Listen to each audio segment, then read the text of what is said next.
Hey guys, how you doing? Welcome to another edition of the Plant Room. Today I want to give you an update on the plants that have progressed the most since treating them with sulfur. So I've got 4 Hoyas up here, and these 4 were just the easiest ones to grab, but I want to show you the new growth and why I think potentially treating your plants with sulfur at least maybe once or twice a year might be beneficial. So if you like this type of content, stick around.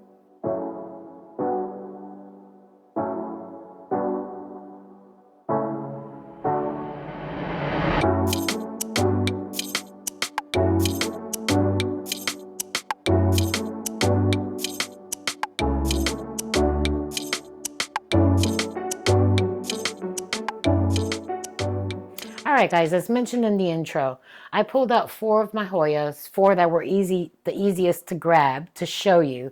I wanted to show you some of the new growth, and this is after being treated with the sulfur. Now, if you remember, I treated with sulfur back in, I think it was October. Originally, when I treated, I used the spray method, which I won't do again because basically that sulfur went everywhere and I ended up having to clean off the leaves for all of the plants. And then the subsequent treatments I did with the spray bottle. So I mixed the sulfur in with the spray bottle and I sprayed them. All of them were treated 3 times. The recommendation is to do 8 treatments. That's a lot, in my opinion. And I guess it would be beneficial to do all 8. And I might attempt to do that maybe in the spring, but not indoors like I did this last time. But I have 4 of the Hoyas, and this is my Hoya mitata. Yes, mitata. Now, this Hoya, when I got it, it was pretty robust. But as you can see the leaves that have the sulfur powder on it. But then again, you can see the leaves that don't have sulfur. So all of this has been new growth since October. Now, this plant was slow to grow for me. It wasn't doing anything. It was just sitting there looking pretty. Now, granted, I know she has some ugly leaves, like this one right here, that it came this way, and I'm assuming that this was previous pest damage at the growers before it came to me. Since then, I've checked her for pests and she doesn't have any. But what's important to note here is that you can see all of the new leaves that she's put out. We've gotten this entire branch with these beautiful big leaves. She's put out this vine here, and as you can see where it was nubby initially, she's pushing out new growth. So I'm super excited about the progress that this particular plant is making. I think that she's a gorgeous plant. I'm a sucker for the leaves, like I've always told you. And these leaves are just gorgeous. So I can't wait to see what she continues to do. This next Hoya is my Hoya obovata. I think I said that correctly. Now, this one had been growing and then it stunted. It just stopped. But after the sulfur treatment, what I noticed was she put out this vine right here. And she's got 1, 2, 3, 4, 5, 6, 7 leaves on that vine. And then she pushed out this vine here. Now this vine is totally new with 2 new leaves, and I can see new growth happening. I don't think the camera can pick that up because those leaves are super tiny, but I can see new growth happening here. So I'm very impressed with the results on doing the sulfur treatments. And at this point in the progress for me, I would highly recommend it for you. Now, I have a little one here to show you, which you might be looking at and saying it's just a couple of sticks. I purchased this plant off Etsy. It's a publicai, but it's called a Royal Hawaiian.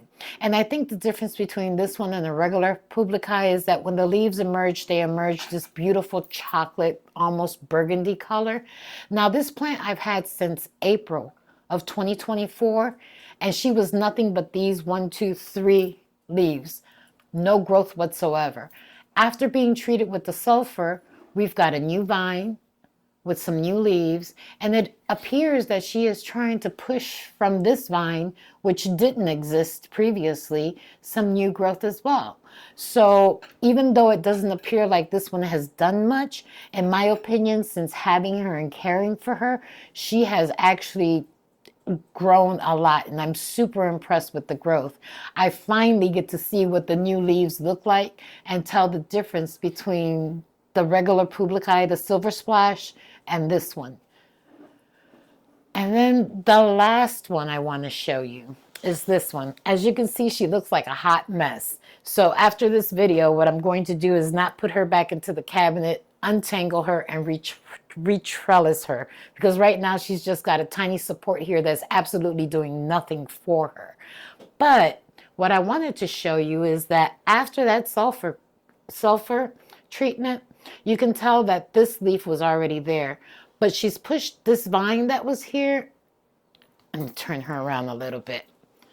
You can see the new growth, and she's continuously pushing out more vines. She's got a new leaf here, and I think this plant is just absolutely gorgeous. She sun stresses beautifully. I like when some plants sun stress, when they get this burgundy color. Some plants, in my opinion, when they sun stress, they look a little sick. Another plant that sun stresses beautifully is the sunrise, but I don't have her under direct light at the moment. But yeah, I just wanted to give you a real quick update on what it looks like when you treat your plants with sulfur and the potential growth that you can get from that. Now, one thing I want to make sure I mention is that I have not looked at these plants under the microscope as of late. I didn't even look at them when I was treating them. I just made a calculated guess that they needed to be treated because the growth had been stunted. Now, my understanding is that sulfur has a whole bunch of beneficial properties, and it helps encourage growth. Now, with all that being said, I'm not saying go out there and spray everything with sulfur. Use your own judgment. If you're noticing that you've got these stubby, knobby growths, and that your plant is not progressing, there are no signs of root rot, you're taking care of it, it's in the right conditions, and she's still not growing, something is up. So I encourage you to play investigator and check it out. If you don't have a microscope, just use a magnifying glass. I think that with one of those, you might be able to see if there's potentially anything that's inhibiting that growth for your plants. Now, I do want to pose a question to you.